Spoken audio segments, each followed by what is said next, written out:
some peace of mind. But TikTok said a gator drove a Jeep through the blinds. Florida man's at it again with fireworks and a goat. And someone married a ghost in a Dollar Tree coat. Hey, what in the Walmart rapture is going on? Aliens dancing in a Waffle House song. Karen's got a taser in the checkout line. And Dr. Oz just adopted birds to fight off crime. Oh, I'm just sitting here scrolling, my jaw on the floor. The internet's a circus and I can't take no more. Yeah, when it's wildin', there's a raccoon in the sink. Someone robbed a Wendy's just to steal a frosty drink.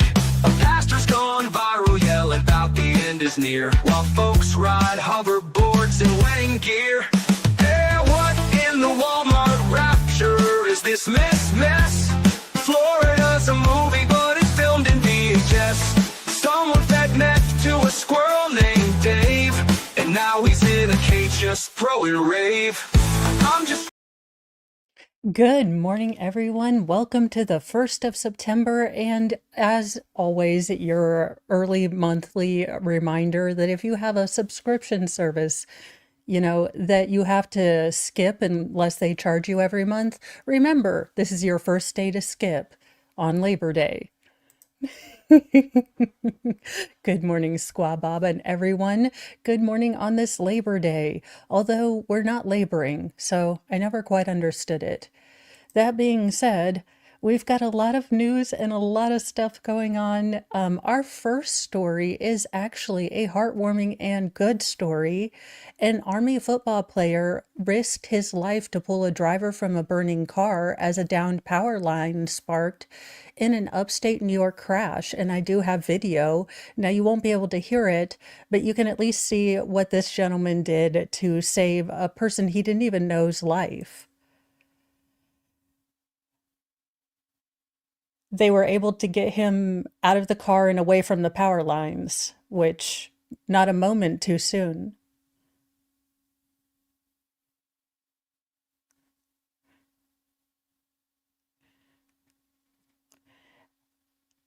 And I mean, and you won't be able to hear it, but the gentleman who was pulled from the car was speaking and asking whose car was on fire. So it does seem like he was conscious and coherent after a couple minutes.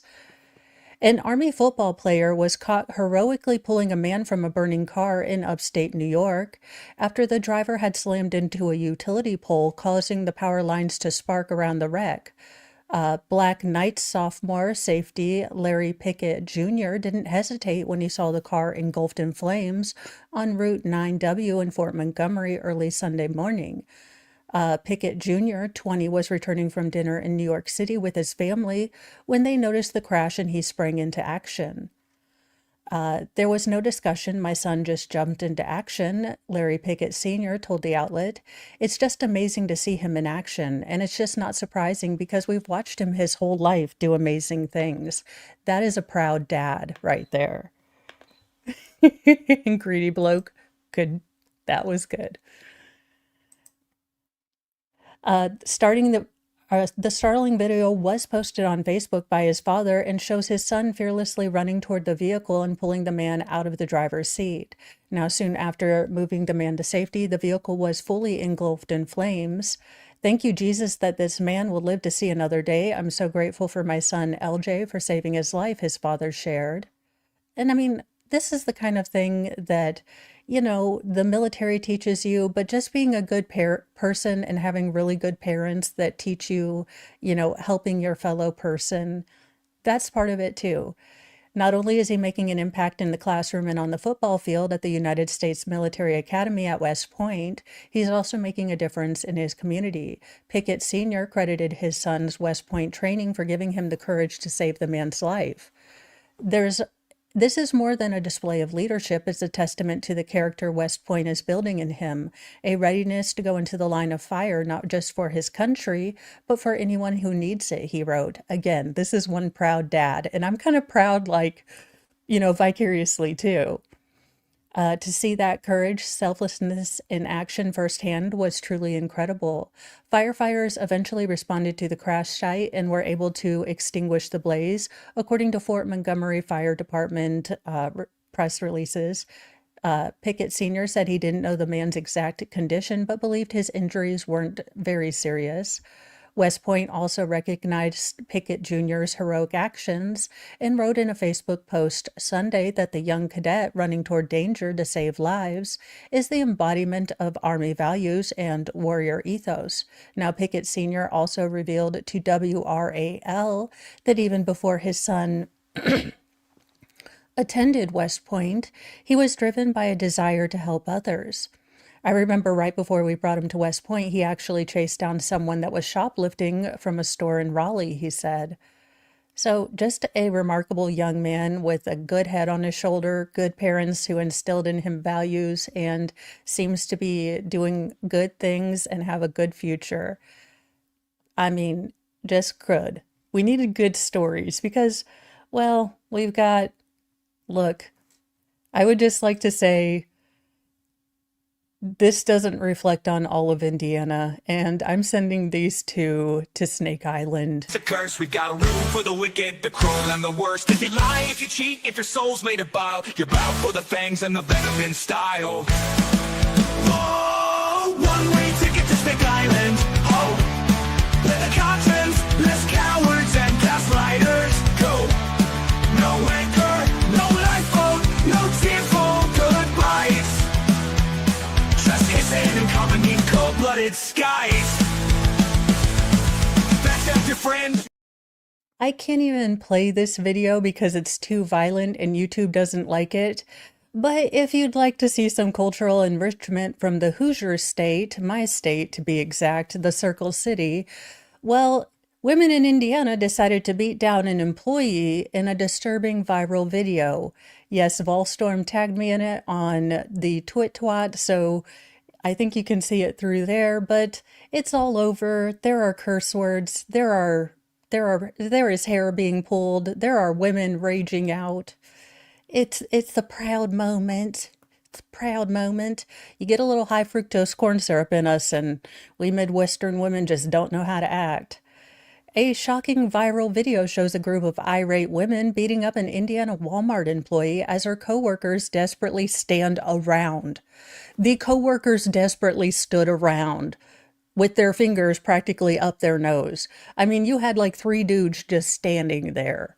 That being said, would I get in the middle of a girl fight in the middle of Indy? No, I wouldn't. So, fair point. I'm a hypocrite. Look, I'm yelling at people when I wouldn't go in. It is hypocritical.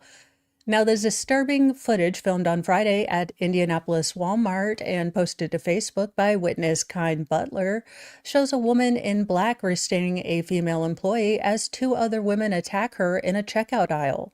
As the employee is being held down, a woman in a pink shirt is seen savagely raining punches down on the victim as another suspect starts to stomp on her. Again, I cannot play you any kind of this video. It is violent. Now, again, despite what this article says about the employees desperately trying to help her, like, if you watch the videos, it's a bunch of people standing around looking confused as to what they're supposed to be doing. So, not exactly. Now, the mayhem escalated as a blood-curdling scream rings out in the background. Where he at, B-word? Now, 2 bystanders then rushed to the employee's aid and struggled to pry the woman in pink off. However, as they attempted to break up the violence, a male suspect jumped in and kicked the woman, while another woman in a blue and white shirt continued to just rain down punches on her.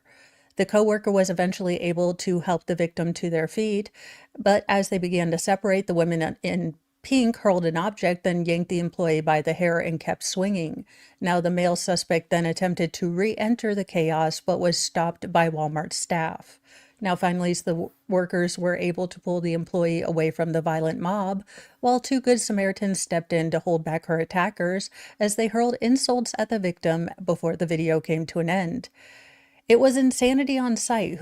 Butler, who shops at the Walmart almost daily, told Fox 59, our local news station. There wasn't any questioning, no, nothing. Just as soon as they saw the girl, the whole family came over and started beating her up. Butler, however, shared that before the brawl broke out, he overheard relatives of an alleged SA victim searching for someone they believed was connected to the assault.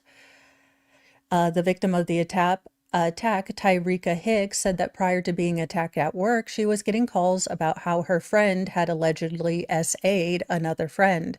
Hicks then shared she was ambushed by the mob's moment after coming out of the bathroom on her shift.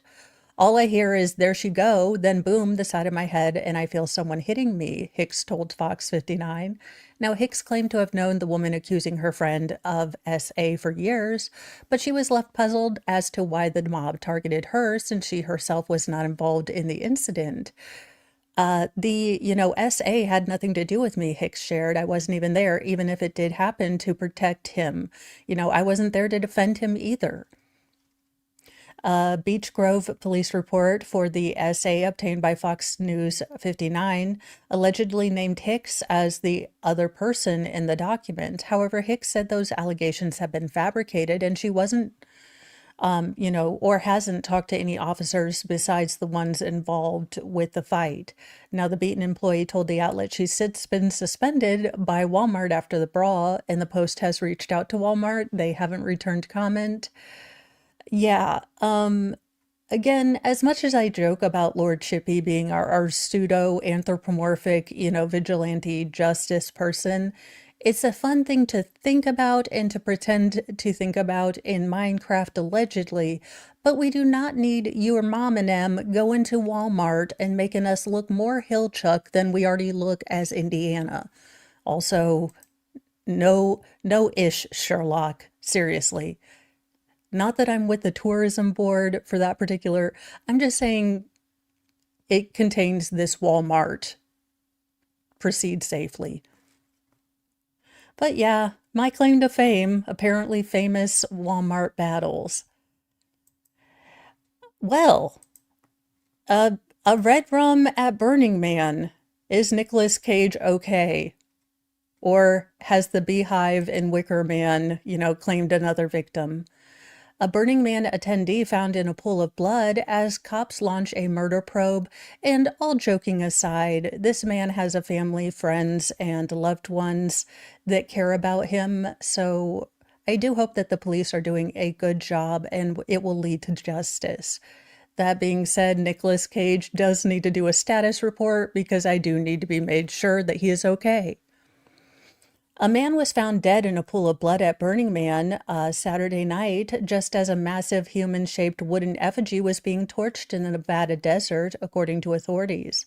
Now, the body was discovered around 9 p.m. when a festival goer flagged down a sheriff's deputy and reported seeing a man lying in a pool of blood, the Pershing County Sheriff's Office said in a news release Sunday. Authorities are investigating the death as a homicide. Yeah, pools of blood tend not to happen during accidents. I mean, unless you slip and fall, and with my tenuous relationship with gravity on a good day, The grisly scene was uncovered while the man, a towering human-shaped wooden sculpture at the center of the festival grounds in Black Rock City, was set on fire, the sheriff's official said. Now, the man was pronounced at the scene, his body taken to Washoe County Medical Examiner's office. Local deputies, the Bureau for Land Management Rangers, and Burning Man's own Black Rock Rangers created a perimeter around the area and interviewed festival goers at the scene. Now, the crime scene will be gated off as authorities continue to investigate, officials said Sunday. Although this act appears to be a singular crime, all participants should always be vigilant of their surrounding and their acquaintances, the sheriff's office said. Yeah, because paying attention is something that people on Not Street Legal Pharmaceuticals in the desert watching a wooden man burn, situational awareness is their top priority. The festival began last Sunday and is set to end today. The process is still ongoing, and a portion of the city where this event occurred will have heavy law enforcement presence until the scene can be released. Burning Man organizers say that they're cooperating with law enforcement officials during the investigation.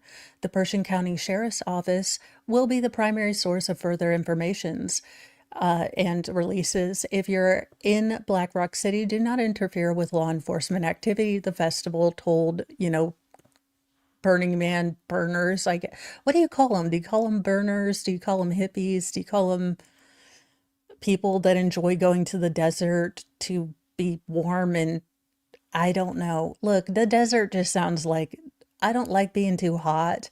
So, not my jam. Not saying you don't have to like, you have to, like it, not like it, but it's not my jam.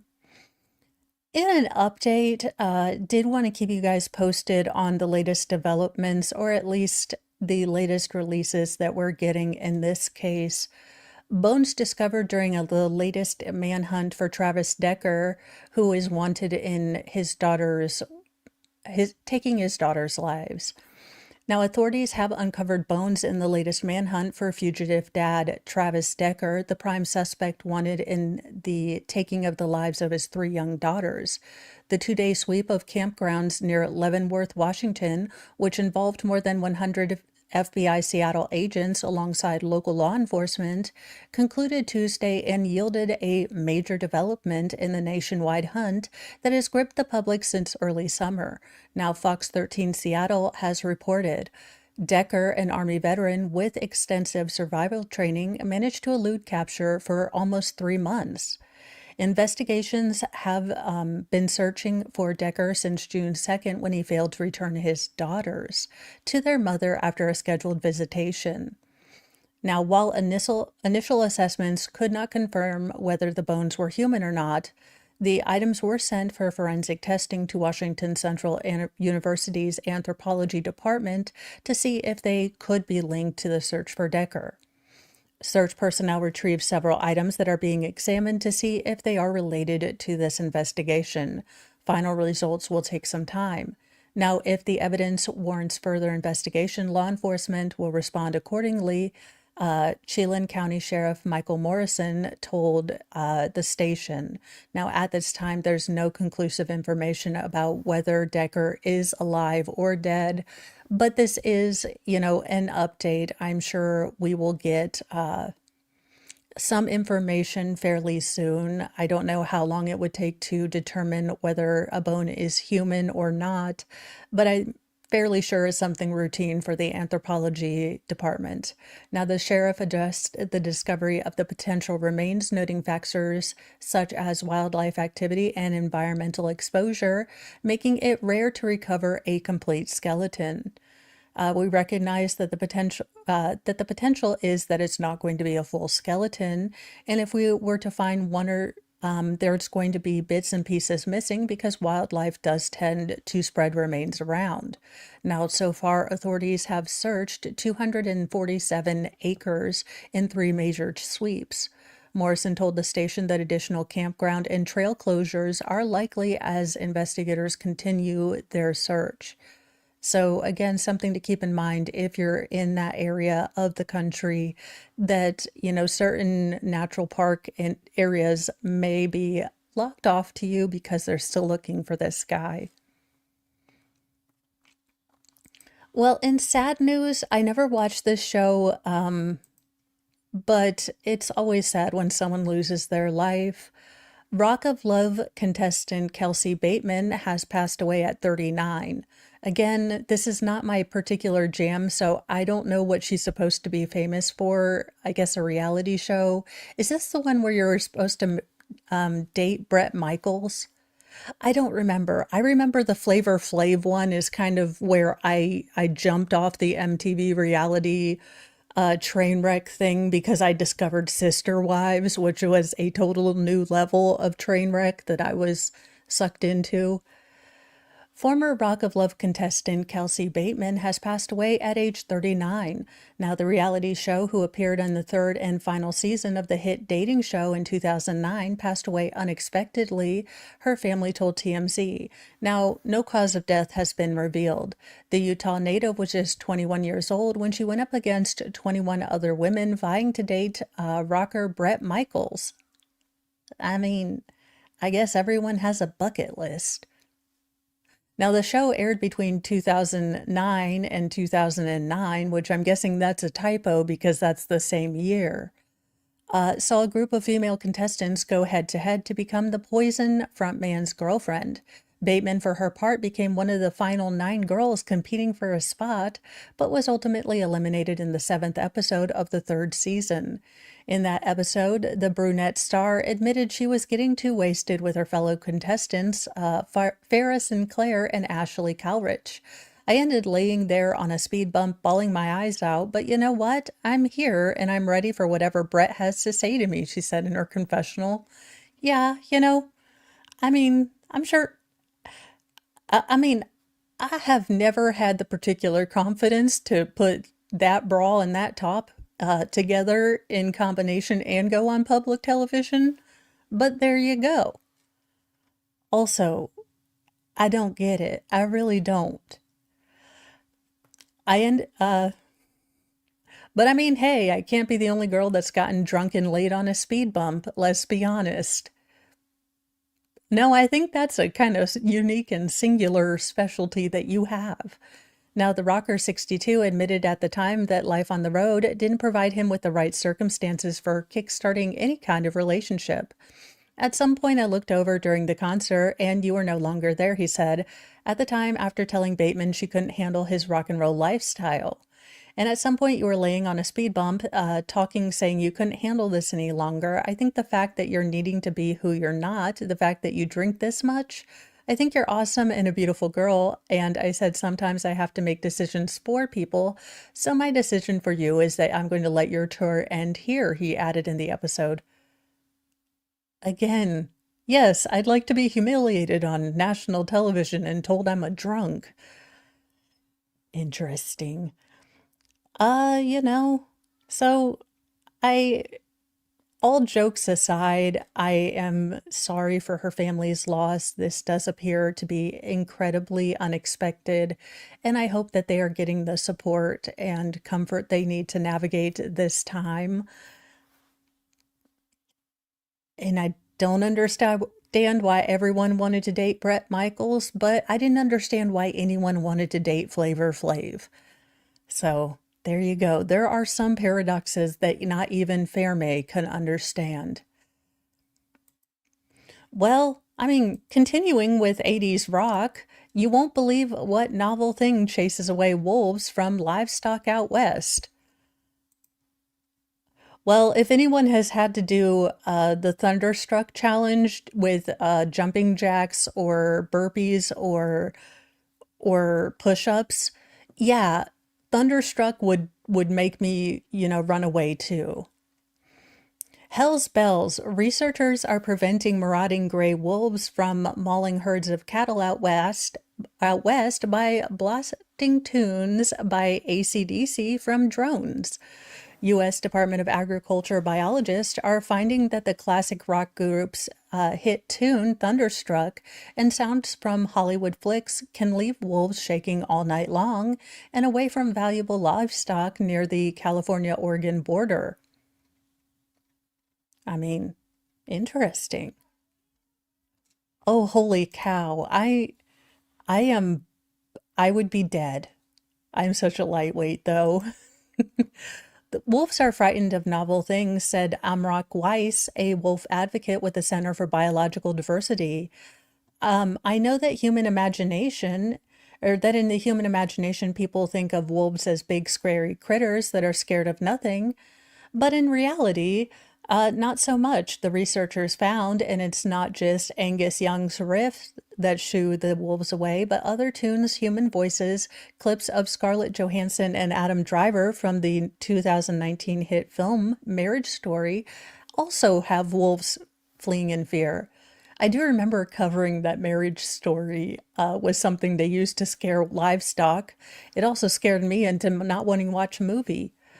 Once hunted to near extinction, gray wolves have been returning in larger numbers to the northern Rockies in Idaho and Yellowstone National Park, thanks to conservation efforts, taking them off the endangered list that they've been on since the mid 1990s. I don't know. I don't want to date Bret Michaels, so I'm definitely not putting a bra on for that. One researcher recounted how a wolf was merely curious of a drone that hovered near it until the operators yelled into the loudspeaker, "Hey wolf, get out of here," which scared away the animal. Now, the wolf's returns have created problems for cattle ranchers who have tried everything from electric fences to guard dogs to horseback patrols to protect their herds, but none are proving very effective. In 2022 alone, gray wolves killed about 800 domesticated animals across 10 states. Either the drones which have so far kept out enter the drones which have so far kept the four-legged hunters at bay. So interesting, interesting. I'm very appreciative of what they did, cattle rancher Mary Rickett said of the USDA effort featuring the blast of ACDCs, which ACDC, I don't think it's a long-term solution. I'm afraid that this is after some period of time, all of a sudden the wolves will, go or will kind of get immune to this, will say, okay, it just makes a lot of noise, and back off. Now, researchers can see that it is possible that the wolves will wise up and ignore the noise and acknowledge that the deed is not dirt cheap, with drones costing as much as $20,000 each, not counting the price of training and employing pilots to run the operation. Drones are also less effective in wooded areas, a terrain that's common in many ranches. But if we could reduce those negative impacts on wolves, that would be much more likely to lead to a situation where we could have coexistence, said researcher Dustin Renslack. Again, I get coexistence, but these are also pie-in-the-sky dreams made up by people who don't ranch for a living, who don't have, bottom lines and very, expensive livestock. So it does seem like, again, a lot of this is urban people who would like to see the wolves back, not realizing the sort of problems that are going to arise, and then rural people, trying to explain honestly the problem and people just not getting it. Well, I mean, final form Jesus has some characters today. And I think we have disappointed the Lord, especially on Labor Day, with some of the people. The G-Keep Grove, thou glowing shrine of thirst traps, scams, and dollar signs. We chant in tones both grim and low, for virtue fled a long time ago. Kyrie eleison, Christe descendat, final form Jesus return in wrath. With six-pack glistening, sword in hand, he cometh swift to cleanse the land. This is why we can't have nice thing. A smirking tourist who jumped into Rome's Trevi fountain smiled, until he was confronted by police. Again, if you struggle with douchery in your home country, please don't take it to other countries and make all of us look like a-holes.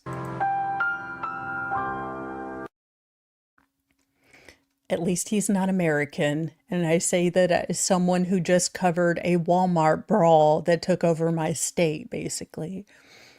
The rules at Trevi Fountain aren't just suggestions. One tourist learned that lesson last month after jumping into the waters of the 263-year-old Italian landmark. After taking his, Roman bath, the man was firmly confronted by local police. Spanish tourist Lucas Voscher Falcon, 18. That dude's only 18? What a dick. That's advanced douchery and somewhat on brand for an 18-year-old, though. I mean, just again, if you can't maintain civilization and behavior in your own hometown, do not travel. I would like to be able to go see nice places and not have douches jumping into fountains. Now, while on vacation with friends, he spotted a fellow sightseeker breaking the fountain's strict rules on July 27th. I was recording a video of the fountain and I saw a man jump in, said the idiot who would jump off a bridge if his friends told him to. I think he did it for fun, but 5 seconds later, the police came and took him. I don't know where. I guess he went to the station, he added. Everyone was so surprised when it happened. Now, in the video, the tourist was standing about knee-deep in water with a soaking t-shirt and shorts. A fellow visitor helps him by pulling him toward the ledge and out of the fountain. The swimmer has a big grin on his face, but a moment later, a second clip shows the man about to leave the site when uniformed police stop his exit. His smirk quickly disappeared when he looked up to find an officer, well, confronting him. Well, I mean, by the looks of the officer, he could have tried to make a run for it. The Roman Capitol Police did not immediately respond to people's request for a comment about the incident. Now, last year, Associated Press reported that the Trevi Fountain sees between 10,000 and 12,000 tourists a day in summer. Now, according to legend, tossing a coin from someone's right hand over their left shoulder into the monument means the thrower is destined to return to Rome. Interesting. The July incident is not the first time that risk-taking visitors have jumped into the fountain. Earlier this year, a drunk tourist was banned for life and fined after they went for a swim. Again, most local hotels have a swimming pool of their own. You don't need to go into fountains.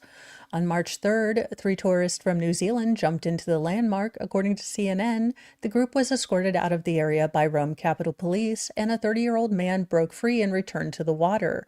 A spokesperson for the department told the outlet that alcohol was definitely involved. The man received a lifetime ban and a €50 fine.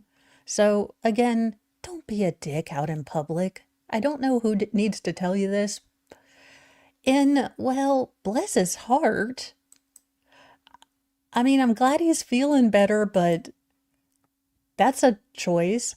A man is documenting tattoo removal after a divorce led him to cover 95% of his body in ink. I felt like a circus attraction. Well, sir, you kind of look like one too. I mean, no offense, but I think you kind of knew what you were doing when you got 900% of your body tattooed. I'm glad you're feeling better. Don't get me wrong. I am totally glad you're feeling better. But it's not like anyone forced you to get a tattoo. A man once known for having the most tattoos in Brazil is revealing his jaw-dropping transformation after having multiple surgeries to remove the ink. After getting his first tattoo at the age of 13, Leandro de Sousa from Bage, look, don't speak Brazilian, which I know is Portuguese. So obrigado is the only thing I know, and I think that means thank you. That being said, that's the extent of my Portuguese. A city in the state of Rio Grande do Sul went on to cover 95% of his body in ink. His obsession with body modification led him to be officially crowned the most tattooed man in the nation at the Santa Rosa International Tattoo Expo in 2023, Brazilian news outlets G1 and O Globo reported. Now, the 36-year-old photographer once claimed his appearance made finding work difficult, and he had to live in a shelter for a while, per CNN Brazil. Now, since converting to evangelical Christianity about 2 years ago, Sousa fell out of love with his tattoos and has been documenting the painful removal process on Instagram. I didn't feel so good. It didn't suit me anymore, Sousa told El Globo of his decision to remove his tattoos. It was a world of excesses, which no longer did me any good. There came a time where I felt like a circus attraction. I mean, to be fair, if this man walks up and says, I'd like to edit your videos for you, you know, I might be a little confused, not going to lie. Now, on Thursday, August 28th, the former tattoo enthusiast shared a photo on Instagram of his face following his most recent tattoo removal procedure, alongside a snap of when he was covered with ink. He revealed that it was his fifth, tattoo removal procedure alongside and had been performed free of charge at Hello Tattoo Studio in Franca del Rocho, San Paulo. The tattoo studio said that Sousa lost his self-confidence after going to prison and suffering from addiction, living in the streets. So it's important to remember that tattoos don't define character, the studio captioned in the video. What transforms a life are choices and efforts and determination to move forward. In this process, tattoo removal is merely a reflection of a larger internal change that helps align the external image with the new identity that's being constructed.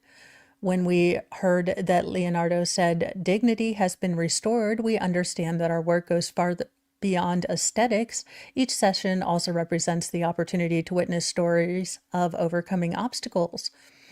Now, Sousa has revealed that it could take up to 8 sessions to remove all of his tattoos, and he applies ointment and ice post sessions while swearing that physical exercise benefits the procedure.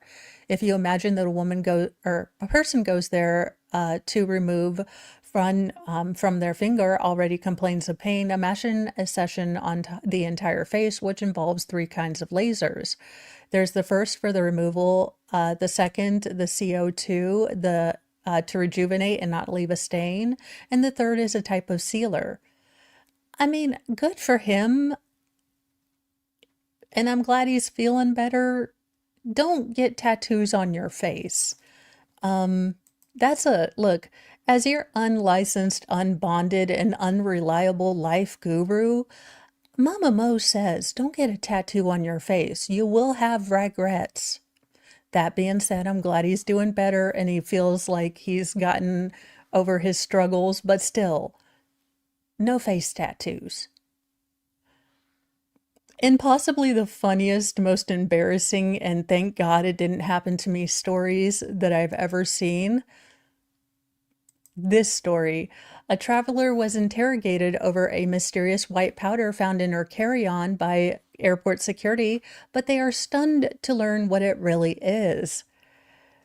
And yeah, it's bad or good, depending. I mean, this is why I'm going to be looking this up on the internet. It was a slippery situation. A New York woman says she was stopped by airport officials because her powdered lubricant was mistaken for something dangerous or illegal. Lana Madison was allegedly interrogated alongside her boyfriend at an airport in Mexico City, saying security was perplexed by the white powder. Several of them were huddled around taking pictures and trying to figure out what it was and why we had it, Madison declared in an interview with Jam Press. They were completely confused. They took us aside for 30 minutes, the model further recalled. I thought they were overreacting and needed to calm down. Now, while Madison doesn't speak Spanish, her boyfriend was able to translate some things and was forced to act out what the substance was used for. The funny part was when he actually made the fingers in the air gesture to demonstrate how it can be used. I'm guessing he did one of these things with one of these things, which I won't do in concert because clips.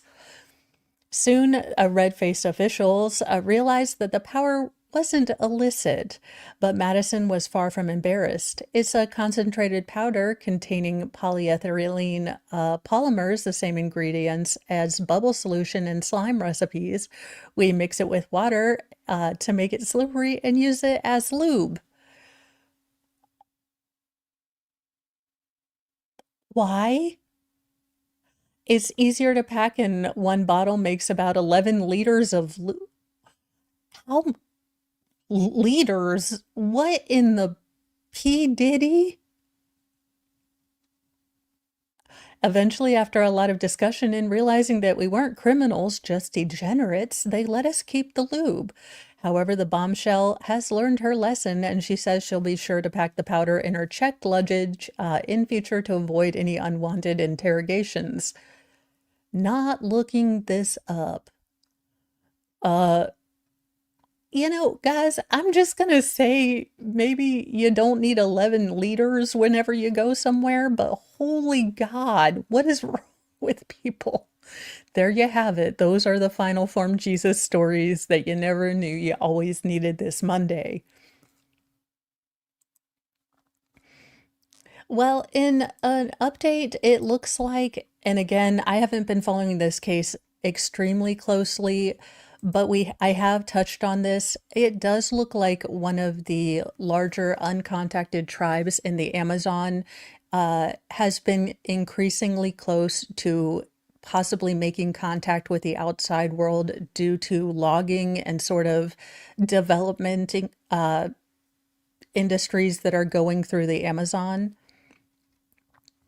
One of the largest known uncontacted tribes on the planet has had recent interaction with outsiders, prompting concerns among activists that the extremely isolated society is in grave jeopardy. It's very worrying and they're in danger, said Enrique Añas, neighboring president of neighboring Yene community, which is also indigenous. Now, the Macho Piro dwell in an isolated area deep within the Amazon rainforest and have been known to greet very rare visitors with hostility. In 2024, 2 loggers were killed by bow and arrow attacks after encroaching on their territory. Now, the tribe's ancestral land with abundant and dense forests have become increasingly active with logging operations in recent years, leading to more and more encounters. Now, photos released by Survival International show dozens of Macho Piro working in their logging crews, with activists warning that the tribe's mere contact with these outside groups could spark violence or spread diseases, which its members have no natural immunity to combat. And that's probably the biggest issue for me right now is that, their immunity to sort of Western or just, modern population, illness vectors is not going to be high, and it could lead to hostility. I mean, nothing motivates people than losing their family members. And it would be terrible if we lost an entire tribe of humanity because we wanted to develop. I mean, do we need that much lumber? I don't know. Can we plant more trees in the I don't know. I'm not a big brain. I'm a redhead on the internet who's not even a real redhead. So I don't have the big brains to solve all this, but doggone. I know I'm kind of on the side of the tribe. I think that there has to be other places you could cut down forests that wouldn't, disturb people. The clash could be imminent, warned Teresa Mayo, a researcher at Survival International, who noted that operations have continued apace a year after the deadly attack. They still have the license of the government, and that's how they back their activities, even if they know they're putting both these people, this tribe, and their workers' lives at risk. The Forest Stewardship Council, which certifies sustainable wood products, has ordered the logging company to cease operations until November. But Survival International suspects the order has gone unheeded, citing the presence of heavy machinery and bridge blueprints. Now, groups such as Survival International say a permanent bridge spanning the river could result in deforestation activity taking place deeper within the forest, making more encounters with this tribe likely. That is true. That is true. Now, Peru's Culture Ministry told the outlet that it's looking over Survival International's report, noting it has created 8 reserves for indigenous tribes and has 5 more in the works, currently operating 19 control posts staffed with 59 protection agents. Now, combined, the agents have made more than 440 patrols in the region so far this year, and its budget for protecting tribal communities doubled in 2025. So... interesting. Well, we have a cavalcade of criminal friends that are ready and willing to meet Lord Chippy. Well, maybe not willing, but definitely need to be named and shamed, which is just about the same thing, if you ask me. But we are there at the segment with Lord Chippy awaiting. They're our skin, they steal our grace. These monsters wear a human face. No gavel, no badge, no throne, no crown can stop Lord Chippy from burning them down. Justice ain't fast, justice ain't clean. It's a long shot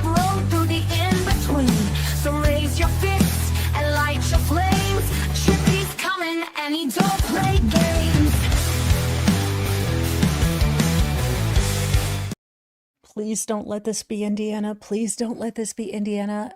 In what in the hostel slash Saul slash yuck slash that one James Bond movie with Mads Mikkelsen in it? Anything with eyeballs and I am out. Look, I don't know if I was deeply scarred by A Christmas Story or what, but anything involving eyeballs and I'm like death penalty, okay? Allegedly in Minecraft, it's just me. Blood was just pouring. A man allegedly used his thumb to nearly gouge a driver's out in a road rage showdown after the victim refused to let him pass. Are you related to the woman from Islamophobia? Seriously, what the heck? It's in Vermont, y'all. We're safe from Indiana shenanigans, at least for now. A Vermont man driving home from work nearly had his eyes gouged out by an angry driver during a road rage incident, cops reported. Now, the victim's dad said he almost lost eyesight during the brutal attack, which allegedly started over the suspect not being allowed to pass. Police officials told Law and Crime on Sunday that Aaron Williams, 44, of Colchester, allegedly cut the victim off, got out of his car, and started a physical altercation with the man after being prevented from passing him at Mallett's Bay Avenue in Winooski. Now, Williams is charged with felony counts of aggravated assault and maiming, the latter of which carries a maximum of penalty of life in prison if convicted. Maiming. I kind of hope this trial is streamed because maiming's not one you hear often.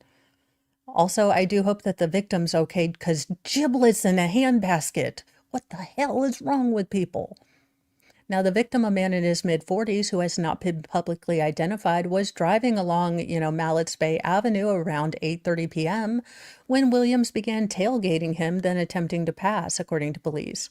When the victim tried to block the maneuver, Williams surged ahead and promptly applied his brakes, forcing both vehicles to stop. Now, the victim had a dash camera that allegedly captured his exiting the vehicle and yelling at Williams, who was caught on video walking toward him. Williams allegedly struck the victim and injured his eyes, per the police, with officials saying he drove his thumbs into the man's eye sockets. The man allegedly told investigators he heard a pop. Oh, giblets. Oh, for the love of giblets, no. Again, center of the sun, not even Lord Chippy. Anything that involves eyes is a hell no for Mo, and you are just automatically guilty because I'm not looking at those pictures. Now, court documents obtained by local CBS affiliates show a screen grab from the victim's dash cam of Williams that night. Police told Law and Crime that the alleged gouging went down off camera, but was witnessed by at least two people who have spoken to investigators.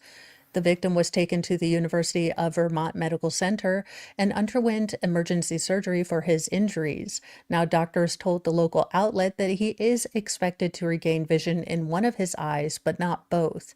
He couldn't talk much. Blood was just pouring from his nose. Catherine Blanchard, a local resident who witnessed the aftermath, called police, told NBC affiliate WPTZ. The victim's father, Ronnie Bushway Sr., says that the man's wife was with him the whole time and he's expected to go through a long recovery process. He told the local, the local news that his son works as a truck driver and needs to pass his CDL, to work, which is in jeopardy now. He was active in his community. All the neighbors loved him. Now, Williams appeared in court last Thursday and pled not guilty to his charges. This was an egregious offense that was committed on someone that was a stranger to him, Deputy State Attorney Susan Hardin said during the proceeding. The judge overseeing the case noted the extraordinary nature of the attack and potential life sentence. A bail hearing is expected to be scheduled in the next few weeks. Hopefully, I'm glad that this man has the support of his wife. I hope that the community is able to step up. And what a douche freaking canoe. Well, for those times when you're trying to be a good Samaritan but accidentally move a body, ick. Hockey goalie mannequin. Neighbors unknowingly help a murder suspect move a dead chef in a large heavy blanket wrapped in duct tape. Again, I watch way too much true crime, so I'm not going to be this innocent neighbor. That being said, when you rope your neighbors in to be an accessory after the fact, you kind of are one of, well, God's corroded human dumpster water humans, and you need to work on yourself. But that's a Jesus thing, not a Mo thing, because there are problems that even Mo can't fix. Neighbors in Massachusetts, living in a condominium complex, watching news coverage of a body wrapped in a blanket found in the back seat of a Honda Civic outside a hospital, came to the starting realization that they had actually helped the suspect move the victim, according to authorities. Staff at South Shore Hospital in Weymouth, which is some 15 miles south of Boston, called the police shortly after 2 p.m. on August the 23rd following the discovery of an unconscious man in the backseat of a Honda. Now, the Office of the Commonwealth District Attorney, Plymouth District, said the man walked into the emergency department and alerted medical staff of a body within a vehicle. Now, cops found an unresponsive man wrapped in multiple blankets secured in duct tape. The doctors pronounced him, no longer living.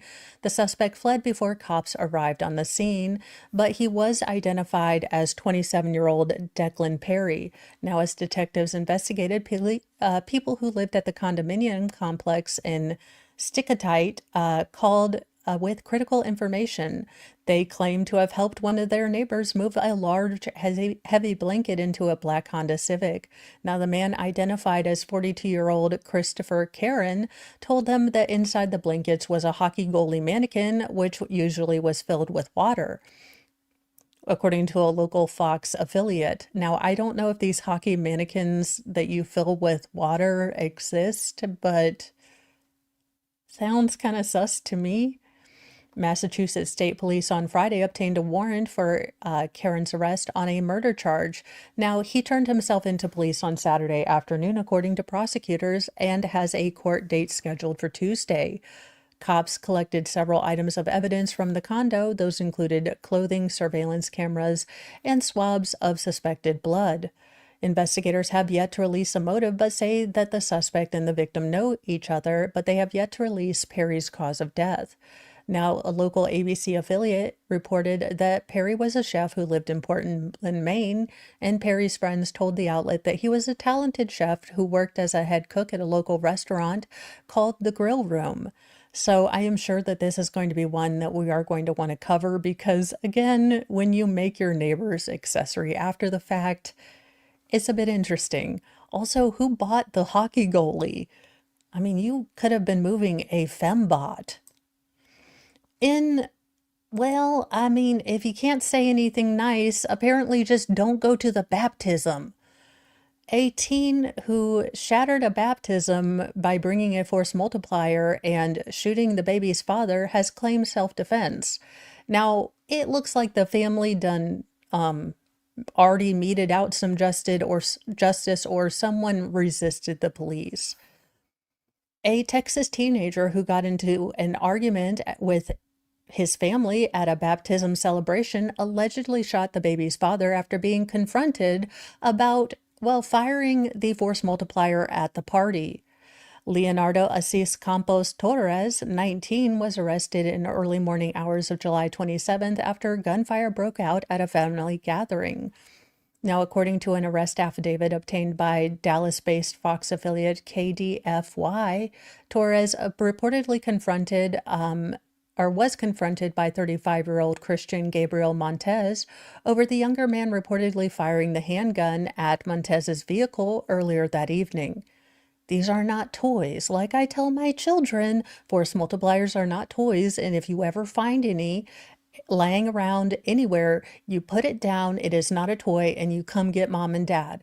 Now, the fact that I have to tell a 19-year-old this is upsetting. Doggone. Now, police said that both Torres and Montez are related to each other, and both men were attending the big event to celebrate the baptism of Montez's son. Now, several witnesses identified Torres as the alleged shooter, according to the affidavit. Now, the two men were seen having a verbal altercation that escalated when Torres allegedly pulled the force multiplier on Montez and fired. Now, after he was arrested, Torres allegedly confessed to the shooting after being read his Miranda rights, but claimed he acted in self-defense by grabbing a 9mm force multiplier after Montez allegedly attacked him. Now, his booking photo shows several bruises on the teen's face, including 2 blackened eyes. The source identified the defendant's injuries is not currently clear, so no one knows exactly where he got these injuries as of the time of reporting. At the scene of the crime, investigators found multiple spent shell casings on the ground near a Chevrolet Tahoe. The affidavit included reports from medical staff at Baylor University who treated Montez. Now, those medical professionals said that Montez was at least shot twice, once in the chest and once in the back. Torres may have shot Montez as he was walking away or turning away, or while he was falling, according to the report. Now, he was booked into Dallas County Jail after being arrested by Balch Springs police. Good night, nurse, people. In and after this, the Lord provides, and we have a puppy kitten story, so a puppy kitten break to kind of, well, take that Lord Chippy taste out of our mouth. When the world feels like a dumpster dive and humans forget how to thrive, take a break, just you and me, with a puppy and kitten, wild and free. Paws and purrs, let's drift away to a land where tails wag and play. No more noise, just gentle muse in our furry four-legged cruise.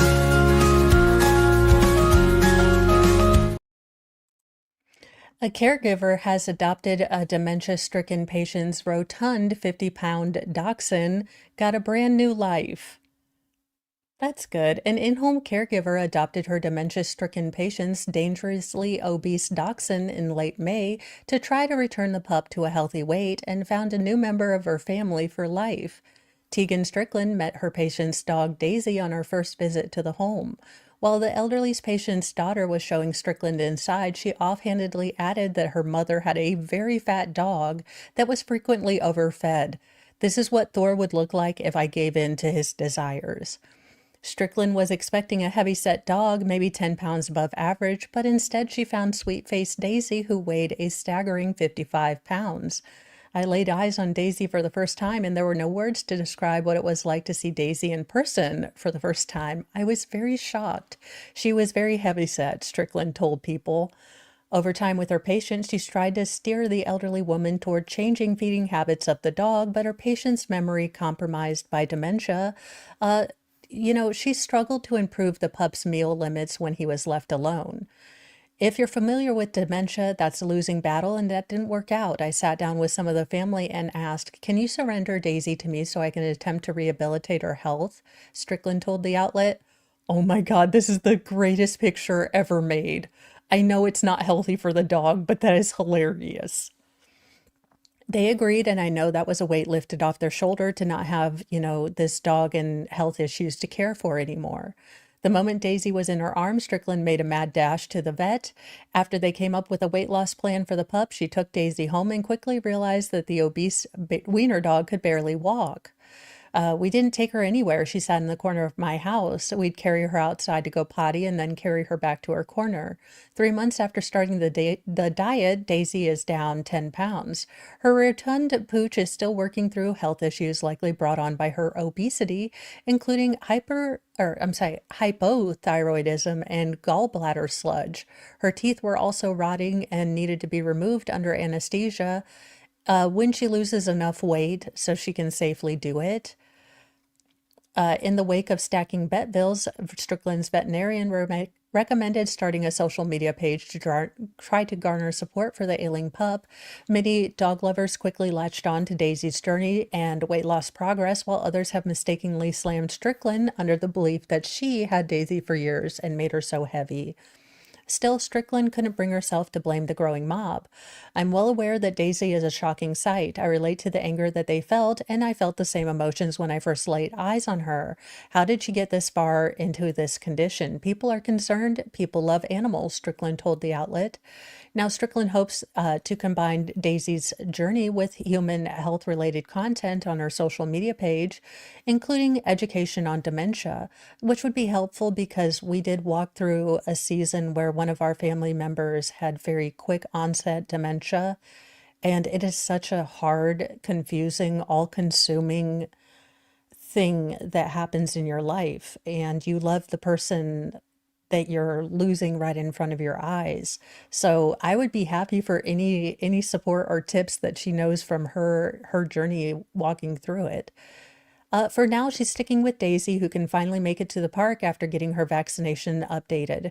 She's loving exploring new things. She loves playing with my 3 corgis. She loves to sit outside in the sunshine. She'll dig a little area and sit in the sun. She's having so much fun. She's got a brand new life for sure, Strickland told the outlet. So I'm really glad that they found that and found a good person to watch that. In another good story, because again, we needed a bunch of them today. It's a longer day. We've got the day off and we can add a couple good stories. A woman's video of her son, 3 years old, playing with a man at a park goes viral due to the unexpected reason behind the bittersweet bond. In 2022, Christopher Stanler died in a single vehicle accident while traveling with his then pregnant wife, Sandra, and his young children. He was only 20. Now, Sandra, who was in her second trimester, sustained minor injuries but survived the crash along with their 2 daughters after Christopher shielded them during the impact. Christopher was the best daddy. He always put his babies first. Sandra, now 26, tells People. And you can just see this little guy having like the funnest day with his friend.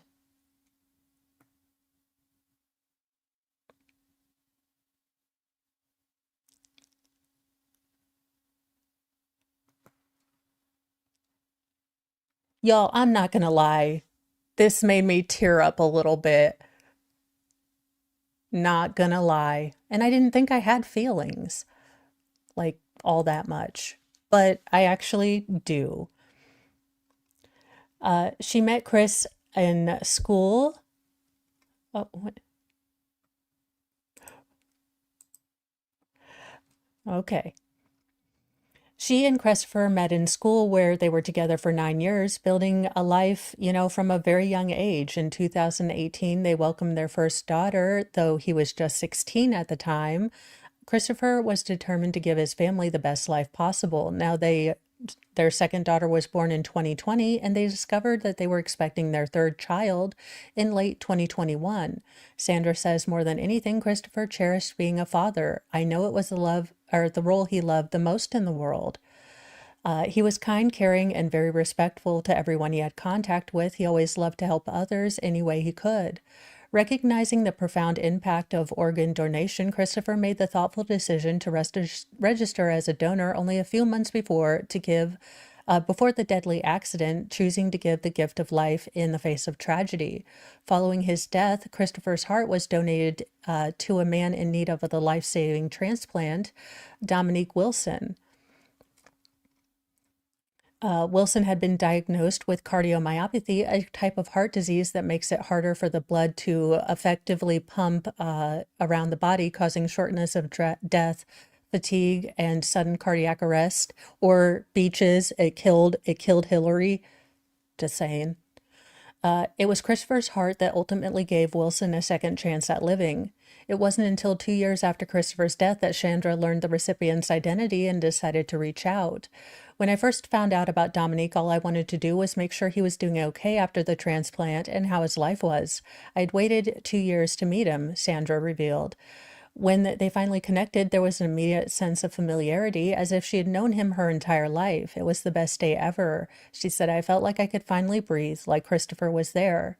In a recent video showing her young son Vincent, who was born months after Christopher's passed, spending time with Wilson went viral, sparking emotional responses across social media. Sandra said she brought all three of her children along that day, and Vincent, 3 years old, immediately began playing with Wilson, laughing and connecting as if they'd shared a bond for years. Seeing Vincent and Dominique run around the park brought joy to my heart and made me feel like he had found what he was always missing, time with his father.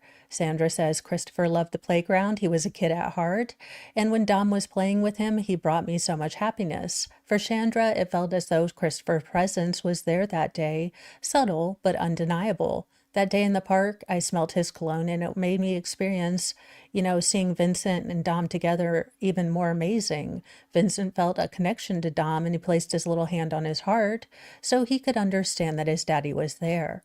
Since then, Sandra and Dominique have remained close friends, staying in touch every few days. She keeps him updated on the kids, sending photos through the week and checking regularly to make sure how he and his family are doing as well. So just absolutely cute. Though the ache of missing her husband will never fade, she finds comfort in keeping his memory close in the everyday moments. I talk about him every chance I get, she tells people, whether it's posting memories of him or buying items he would have loved or wearing his cologne. She tries to feel a little closer to him. So, just a very, very sweet story and a reminder, as I usually close out all of these. Beyond the headlines and the true crime, there are 100 billion of these everyday miracles that don't get reported on, but the world is actually a much better place than we learn about on the news. And even though I profit from all of the craziness in the news, these are the stories we should hold on to and continue to try to make our world a better, nicer, kinder, sassier place. So as always, remember, be kind to yourself, be kind to others, but have a sassy mouth and carry a can of bitch fire, because kindness doesn't equal doormat, but we can be kind. Don't forget, the Petty Express Off the Rails is going for day 4 for the Christopher Wolfenberger trial today. And then tonight we have Disturbed with Shizzy on his channel. We will be continuing with the Twin Flames universe. So, check us out. I will be redirecting you guys over to the Petty Express if you want to hang out with me today. We will be going over that with snark and sarcasm. And every day I endeavor this month, September, to do musings every morning. So those will be out. And so this is, in full theory and a bit of housekeeping. So in possibly next week, if I can get in this fast, Mr. Mo and I have decided to take this good weather and see if I can get another round of infusions, which means if they can get me in next week, I will not be much for streaming, or I might be streaming a little bit less, but I will try to keep you guys updated. But those are some of the, kind of housekeeping things. Now, tomorrow we are going to be doing something different other than the Petty Express.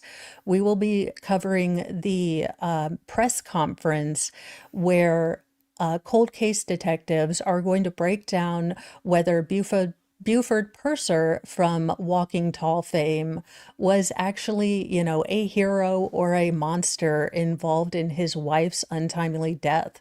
So that is a cold case file. I intend to do more of these sort of deeper dives on sort of lesser known cases, or going through and reviewing documentaries. So that is in motion. So let's get going and have a lovely not Memorial Day, doggone it.